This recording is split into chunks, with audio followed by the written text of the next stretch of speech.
Again, welcome to those of you that have just now joined. Glad to have you on today's webinar regarding max database leverage. We're going to go ahead and get started. I'll do a quick intro and let just the last few folks that are hopping in as we speak be able to do so. And I think with that, we'll get rolling.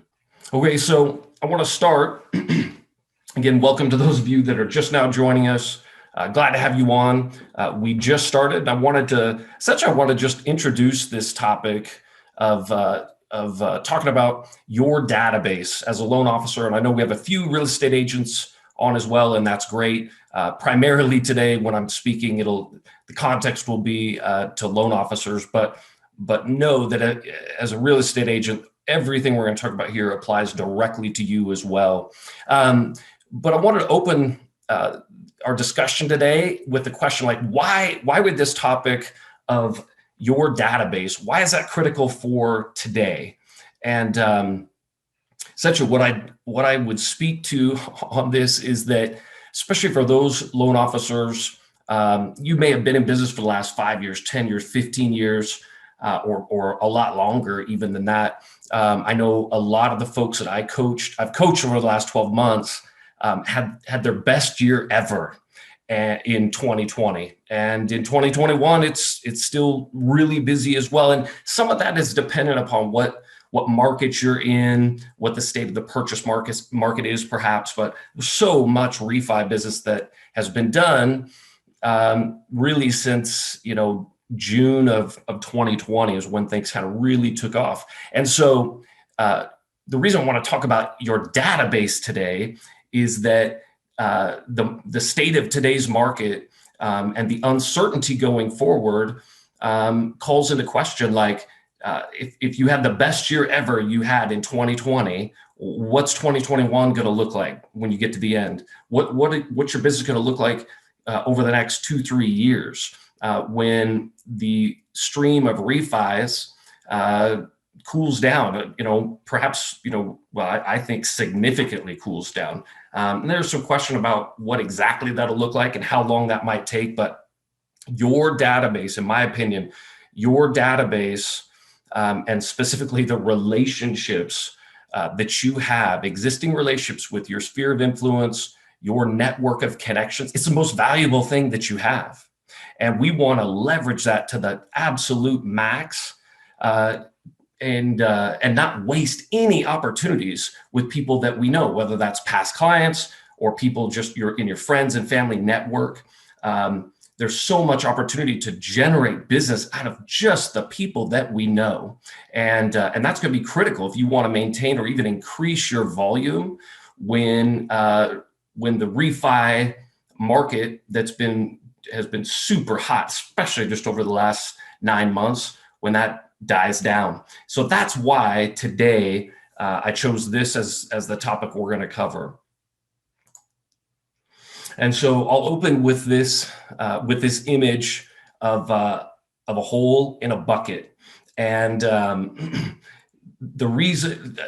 analogy here is I want you to think about your business as a bucket, and you're going down to collect water. Maybe you're out camping. You're going down to collect water, and you're trying to bring it back and fill something up. But if you've got a hole in the bottom of the bucket, like it's super inefficient, unfruitful, and depending on the size of the bucket, it's could be catastrophic to your business. And the argument that I'm going to make today is that when we are not paying attention to our past client database and to our sphere of influence, those folks that we know really well, friends and family, people we go to church with, the families of maybe our kids who play on a soccer team, all the people that they know, like, when we are not paying attention to our network, it's exactly like running a business where if your business is a bucket, there's a giant hole in the bottom. And so today I want to try to both build that case that that's what we're dealing with, and then also talk about some different ways that we can close up that hole. Another visual here might be, a giant sinkhole that, what's interesting about sinkholes, like you can see in this picture right here, like when it opened up, I mean, it was a shock to everyone, right? There's streets there, there's homes there. And then when the sinkhole opens up, it's like, boom, whoa, you can't even believe it. The argument I'm making today is that if you're not paying attention to your past client database, if we're neglecting people that we know, it's like having a sinkhole. Maybe it hasn't opened up yet underneath you, but it will. And especially you're going to notice that when the refi market really begins to dry up. And what ends up being lost down that sinkhole is these loans, these transactions from people that we know, which should be the easiest transactions to execute on, right? And so, boy, we want to try to identify this hole in the bucket, identify the sinkhole underneath our business, and work to close that up. And I think today, like, there's nothing that I'm going to share today, most likely, that's going to be brand new to you, something that you haven't heard. But I will encourage you that in your business, probably just like mine, there's like these principles that I know, and maybe I've known for 5 years, 20 years, but they don't get implemented, or we lose sight of them. You've probably heard a ton regarding leveraging your database, but especially when we're in times where things are super, super busy, and all you can do is try to stay on top of the new applications that are coming in. It is easy to neglect your past client database. It's easy to neglect the people that you know. And a quick sidebar here, I would say, especially over the last 5 years, almost any company that you guys are working for, most likely they provide you with a CRM or where you can drip on your past client database with, maybe e-newsletters or just other emails, ways of communicating with the past clients, and in more of a scripted manner. And those are good. There's nothing wrong with those. In fact, I think they're super necessary. But we got to remember, like, everybody, essentially almost everybody that you're competing against is also doing. Those emails are going out in the same way. And I don't know about you, but I know I get a ton of emails, maybe from people that I've worked with, but certainly just spam, and those get ignored. We don't even hardly acknowledge those anymore. So yes, those have got to continue, but we want to talk today about other ways that we can stay in touch with our past client database and with people that we know. So we're going to start. Just want to talk about your sphere of influence. Okay, so to start again, this is not your past client database. This is just the people that you know, right? So family and friends, your past client, it does say past clients there, but your business referral partners, your spouse's coworkers, people you go to church with. We mentioned, maybe your kids' soccer families, people at the gym, people in your book club, all these people that you know. Well, all of these folks are potential clients for refinances, first-time home purchases, move-up purchases, second homes, investment properties. And then a huge one too is opportunities with these people who don't have a real estate agent investment or relationship. And you have an opportunity to, as a loan officer, to connect all these people that you know with real estate agents. And obviously when you do that as a loan officer, the agents on this call know they love reciprocating relationships where the real estate agent isn't the only one doing the referring, right? They're getting transactions back from their loan officer partners as well. And so with that in mind, right, like once you begin to think about all these people that you know, and then we're going to just put a little bit of math with this, a few stats with this. One of them is this. I love this one. This percentage changes every year. Depends on the market, depends on like the actual real estate and mortgage market, interest rates, and also it's going to be different in different areas of the country. Geography matters, but we're just going to say today, roughly 10% of the people that you know move every year. 10% of the people you know move every year. So yes, there's going to be some people who are renting, but irregardless, like 10% of the people you know move every year. Perhaps they're moving out of a rental. Perhaps they're moving into their first-time home buyer. Maybe they're moving into the fifth or sixth or eighth home that they've bought. But regardless, we'll say roughly 10% of people every year move. Now, keep that in mind, and we would say most people, you and I, the average person, knows 200 people. And I actually chose a extremely conservative figure there. Anything you read is going to say most people know at least 300 people. And for those of you on today's call if you're in sales, most salespeople, even if with more of an introverted personality, know more than 200 people. Okay, so 200 people, the average person knows. What's that mean for your business? Well, that means if 10% of people are moving every year, that means just the people that you know, not even including your past client database, that means there's 20 people that you know that are going to move this year.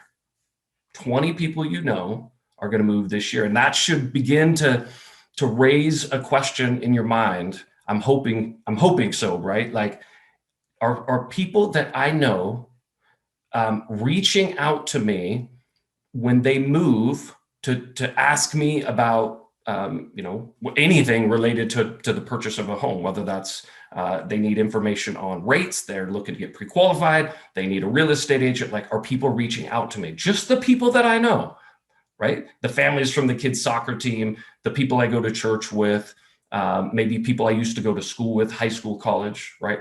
And then we would say, let's just say that of the people that you know, that let's just say there are 20 moves that involve real estate every year, then that means there's the potential for 40 real estate transactions, because you got both the buyer and the seller side. Again, we want to think about this opportunity to refer business to real estate agents.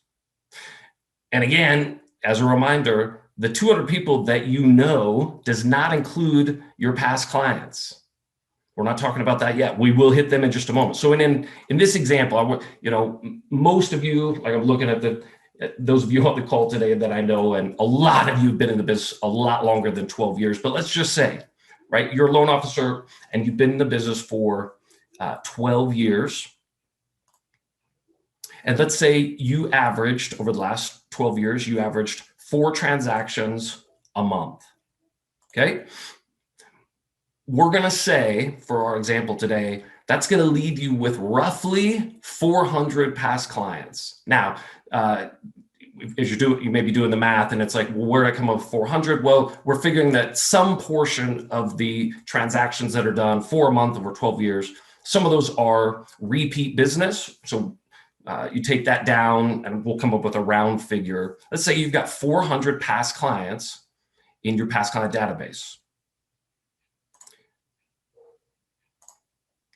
So if we have 10% of people that move every year, and most people know 200 people that are friends, family, people in their social network, and we have a loan officer who's worked for 12 years in the business, 4 transactions a month, and they have 400 past clients.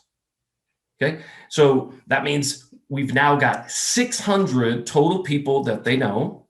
This loan officer has 200 people they know, 400 past clients. If we multiply that by 10%, that's going to give us 60 transactions, 60 moves, purchase transactions, divided by 12. That we're talking about 5 purchases a month. 5 purchases a month. And so again, that begs the question. I want you to think about the last 3, 4, 5 years in your business. Are you generating 5 purchases a month, not from referrals from real estate agents, not from referrals from your business partner, but just the people that you know and your past clients? Are you closing 5 purchases a month? Are you closing 1 purchase a month from those numbers.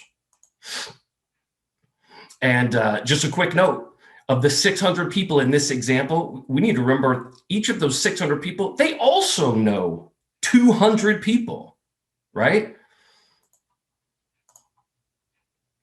So let's get really conservative on this number. Let's say if you have 600 people in our total network, they know 200 people each, but let's just say conservatively, of those 600 people, they each have an influence, right? An influence on 25 people that they know. Like 25 people really would listen to them, take their advice,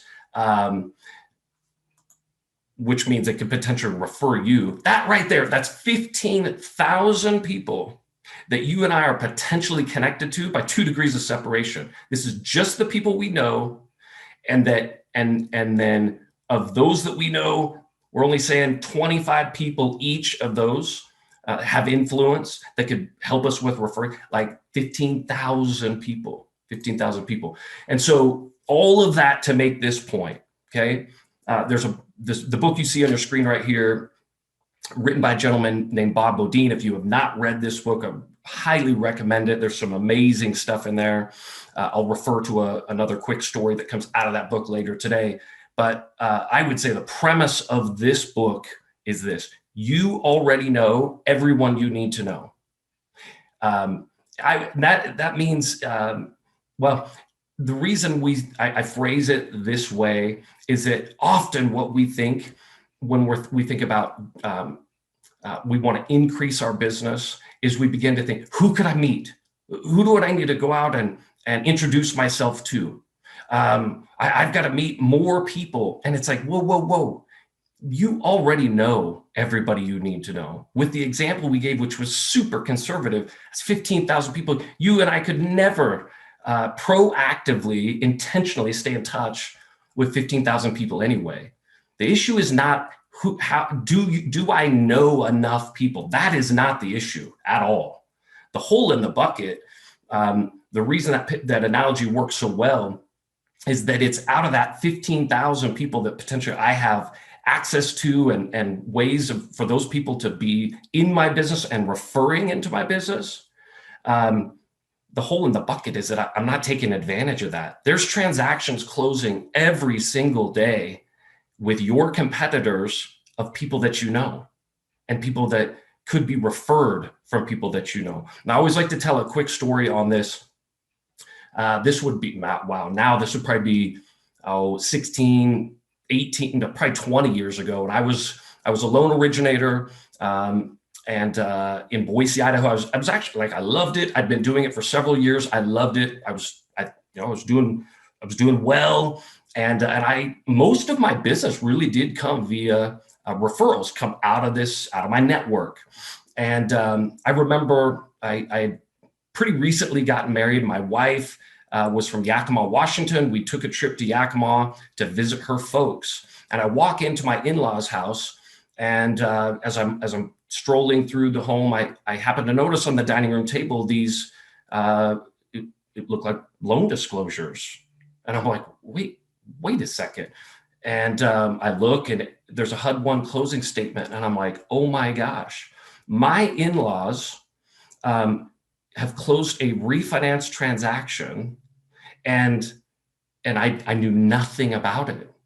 And I'm thinking, oh, like, how can that even be? Like that's literally taking food off of their grandkids' table, and the shoes that their grandkids need to wear. Like, how in the world did this happen? And that was a seminal moment in my career. It was like, man, I need to make sure that everybody I know knows what I do and how I can help them. And we're going to talk about that concept as we close out today, how to make sure that the people that you know what you do. Okay, so a quick, it's a story that comes out of this, the book, The Power of Who book. I call it the Timeshare Salesperson Story. I'll take a quick drink here. And here's the setup. In the book, The Power of Who, Bob Bodine talks about a guy that he knows that owns a timeshare company.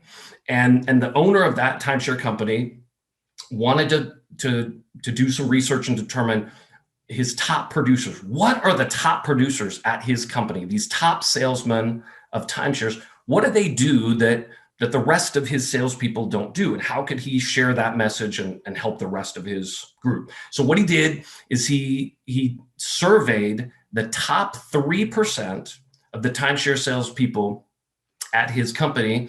Again, with the question is, he's trying to find out what do these guys do differently? What do these gals do differently than everybody else in the company?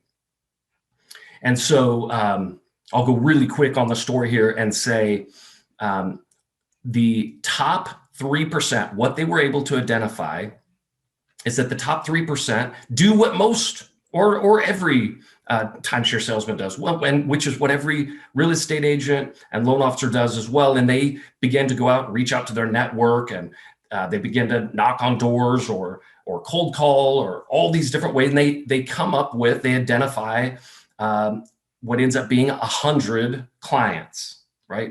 100 people more, like takes more than 100 to get there, but they end up closing 100 transactions, 100 timeshare sales. Okay. And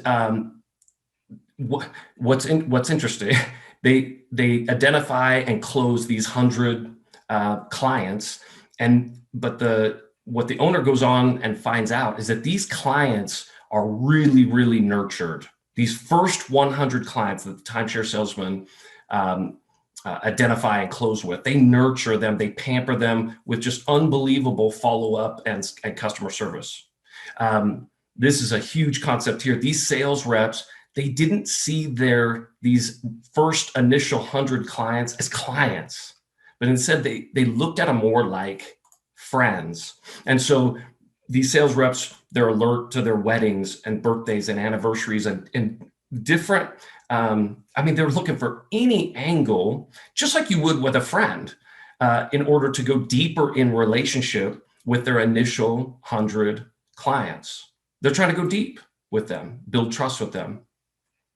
And one of the biggest ways they did that is they found that these top 3%ers spent a ton of time thanking the people, these initial 100 clients. Okay, so that then begs the question, what is the other 97% of the people that were in this timeshare sales company? Well, what were they doing? And so what they found out was, well, like the top 3%, they go out and they pound pavement and they work the people that they know and they identify and end up closing and securing their first 100 clients. Okay, so that's the same. Here's the punchline. What they found out is that the bottom 97%, after they identify and close their first 100, then they begin to focus all of their attention on finding the very next client, like client 101. And then when that one's closed, then they're out the door looking for client 102, cold calling, pounding the streets, right? Do you see the difference, right?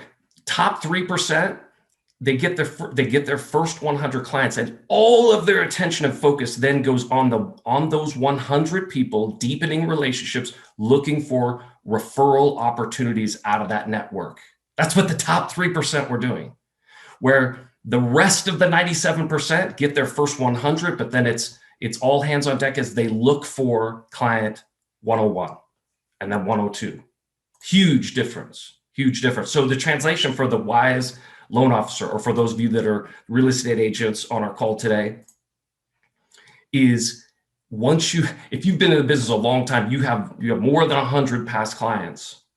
And so instead of looking for the next client, right, it's find creative ways to deliver superior value to your very best clients, all of your past clients, and looking for ways to treat them like friends. Instead of turning your attention to where can I go get the next transaction, it's looking at the people that I already know, looking at the people that I already know, I've already closed with. So I'm going to hit these super fast because we've still got we've got a lot to cut. Well, I want to try to be out of here. I had said by the bottom of the hour, we're probably going to be closer to 10 minutes. But as I'm clicking through these are some, and there's a million other things you could do as well, but these are ways that you can deliver superior value to your very best clients. There was one for sure I wanted to make sure and hit. Well, the third one down, it's proactively called a checkup on your past client database. This is one that is worth highlighting, because I can guarantee you everybody on today's call, you've thought over the years, I probably should call some of my past clients, but I don't know what to say. I don't know what to do. Or an even bigger problem often is my database is in such dismay and so disorganized. I don't even know how I would do that. I don't have the information I need at the tip of my fingers. But it's going to be, that'll be one of our directives at the end of our call today is to begin that process of making sure your database is organized. But all of these are opportunities for you to go deeper in relationship with your past clients, and even with the people that you know that are not your past clients, but just friends, family members, people in your social circles. But that line at the very bottom of our screen there is the most important. The principle that's at work here is we want to treat these folks like friends. Instead of trying to go out and spend time looking for the next person, we're putting all of our focus and attention on going deeper in relationship with the people that we know. All right, so keys to plugging that sinkhole in your database, that hole in our bucket. Key number one is this: that your database, my database, it's got to be organized in order for it to be useful. And so I can guarantee you the number of people we have on today's call, there are some of you for sure that this is probably hitting home. You've got a stack of business cards that's been slowly growing with a rubber band around it in the top drawer of your desk, and all these people that you know, and you want to hope someday you're thinking, oh, that would be such an amazing person that could help me in my business, that could refer me business. Those have got to be it doesn't do you any good to have it in your top drawer. Sticky notes with people's names and phone numbers, or old emails with contact information. Perhaps back in the day, there was, hard loan copy files with borrow info that, you took maybe you took a photocopy of the 1003 and someday I'm going to get that. I'm going to build an Outlook contact and I'm going to make sure that's in my database. All of this stuff, we've got to get it compiled into a usable format. And then the second bullet point is, places to do that. Inside, you want to get your database, everyone you know. So that's every past client plus every person that you know personally inside of your CRM, or set up as iCloud contacts. You can store them in OneDrive, in Power. The one I've used literally for 20 years, I guess now, would just be Outlook. I always have my database in Outlook and a CRM. And that's what I mean there by it's backed up. I always want to make sure I have my database in at least 2 locations in case something ever happened. But Outlook is, for those of you that use Microsoft Outlook, and that is the vast majority of the folks in our business, it's a great place to store data on your both past clients and the people that you know as well. But you got to pick something. You got to pick something in order for that to be usable. And if you know you've got a hole in your bucket and you want to plug it, this is step one, without a doubt. Key number 2 to close that sinkhole is we have to make sure that everyone we know knows what we do and exactly how you can help. Okay, so I told the story about my in-laws. That's the best example. And I know if we opened it up and asked people to share, every one of you could share a story or multiple stories, just like the one I did about my in-laws that closed a refinance and I knew nothing about it. And it just, hopefully, this is serving, it's almost like a kick to the gut as a reminder, because there are people right now today that you know who are closing a transaction with one of your competitors. And it's because they either, well, you know, right? Either they don't know exactly what you do, or they don't know how you could help them. Or another big one, I know you've all heard this, right? Is, well, I didn't want to bother you. I know you're really busy, right? That when I ended up talking to my in-laws, I'm like, whoa, I mean, like, I'm not trying to pry here, but you've got loan documents on your dining room table. I mean, you know, I'm in the mortgage industry, right? Well, yes, but like, you're just so busy. We didn't want to bother you, right? No, everyone we know needs to know exactly what we do and how we can help them. And oftentimes, I mean, when we're in the mortgage industry or real estate, like, it's hard to convey sometimes exactly what it is that we do. And so I love to just make sure that everyone I know knows. I put it to them this way: if anytime you are looking to buy or sell a home or do a loan of any kind, a real estate transaction, I can help. Anything.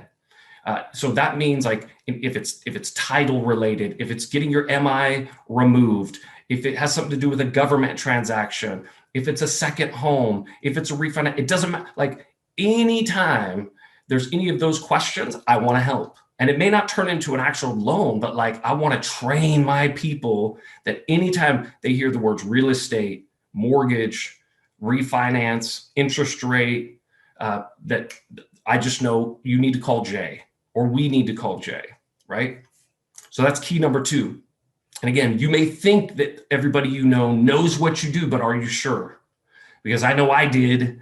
And boy, there's other stories I've got too, and I'm sure you have them, where people I knew were closing with my competitors, and it killed me, absolutely killed me. And it ended up spawning this particular tool. So on your screen, there's a tool that I built years ago that's called Letter to Network. And it's a template, and that I'm going to provide you, for those of you that are on today's call, or if you're listening to this as a replay, we'll get this to you as well.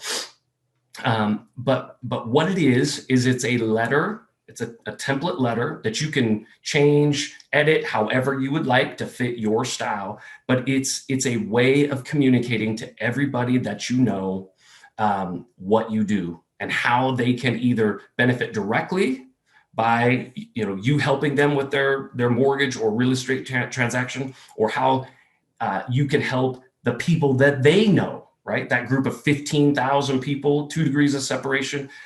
This is instructions on how these folks that you mail the letter to can then refer the people that they know. We talked about maybe they have influence over 25 people. That's super conservative. This template, I just make a special point right now to tell you, in the 10 years that I have been coaching loan officers and real estate agents, if there's a go-to tool for immediately generating transactions, closed loan and real estate transactions, this is it. Every person that's ever tried this, most people just proactively follow up with me later. If not, I'll reach out to them, and they'll say, I can't believe it. I mailed 10 of those letters out. I got 2 phone calls, and I'm already working on a transaction, and this is day 3, right? So again, as we're thinking about the industry slowing down, and you want to maintain the level of business that you've been, it's a huge opportunity for you to do it via these letters. Now, as you're thinking, you may be thinking, well, yeah, but Jay, holy cow, like, if you said I know 200 people that are not in my past client database, I mean, 200, I guess, a lot of work. And like, what happens if it works really well? And so here's what I have found over the years. It works Excellent. Do it however you want, but a way that works great is 5 letters a week. 5 letters a week. And we don't have time to get any deeper than that, but I think that works really well. On the bottom there, you can see it says add a PS in blue ink, and I'll make a special point here to explain why that's so important. When you mail these letters, and we're talking mailing here, by the way, this is not email. When you mail these letters to the people that you know, I always encourage people to put a short PS at the bottom, handwritten in blue ink, with a little note.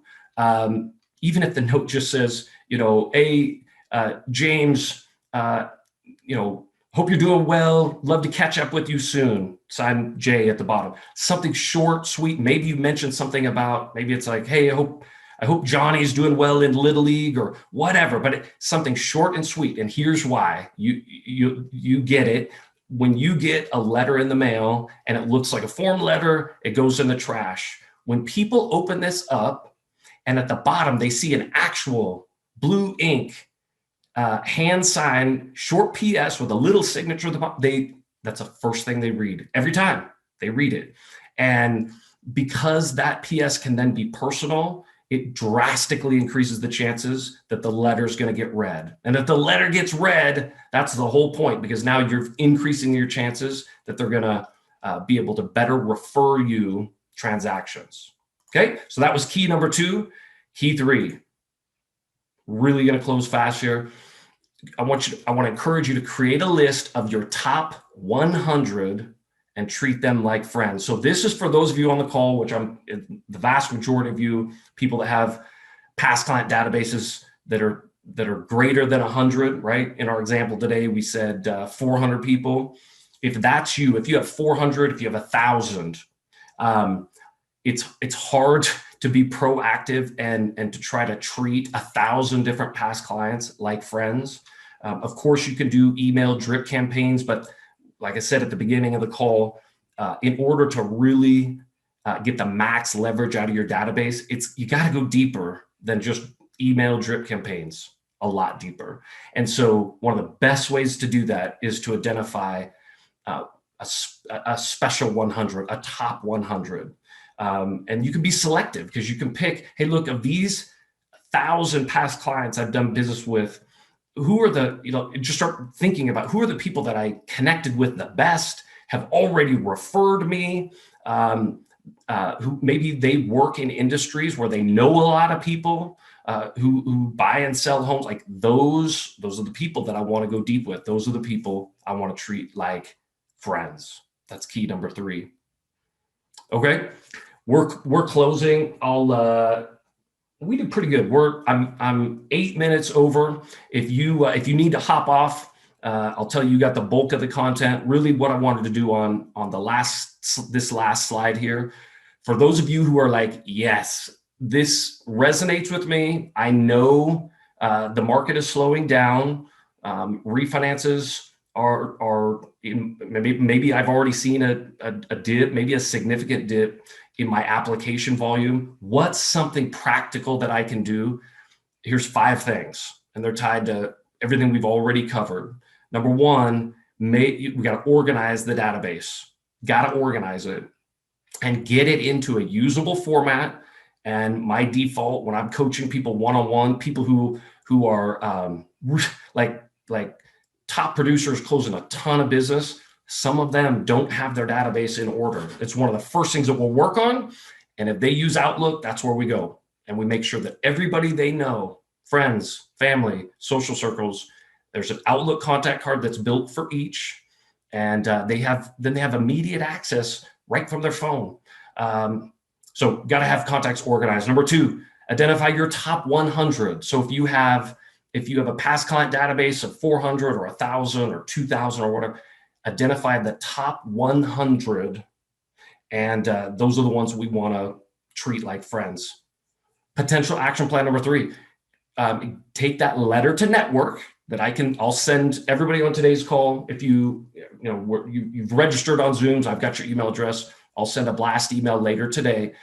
Use that letter to network, edit it to fit who you are and how you speak, and add your PS in blue ink at the bottom and send 5 of those letters per week out to all the people that you know, people in your friends and family and social networks. Potential action plan number 4, 10 proactive phone calls per week to your top 100. And that's, that's one of those tough ones. All I can say right now is that becomes a lot easier for people when their database is organized. Okay. And I'll tell you too, like if you're like, holy cow, 10 proactive calls a week, and that seems too much, scrap it. How about 1 proactive call per week for the next 4 weeks? Could you do that? You can. And that's a way to connect with that top 100 group, those folks that you want to treat like friends. And then number 5, how about, potentially 5 face-to-face meetings per month with folks in your top 100, taking them to coffee, play a round of golf with them. And again, if 5 is too much, 1. How about 1 per month for the next 4 or 5 months? That'd be huge. Okay, I think that is it. This concludes our webinar on max leverage on your database. And I hope that was helpful for you today. Thanks so much for being on the call.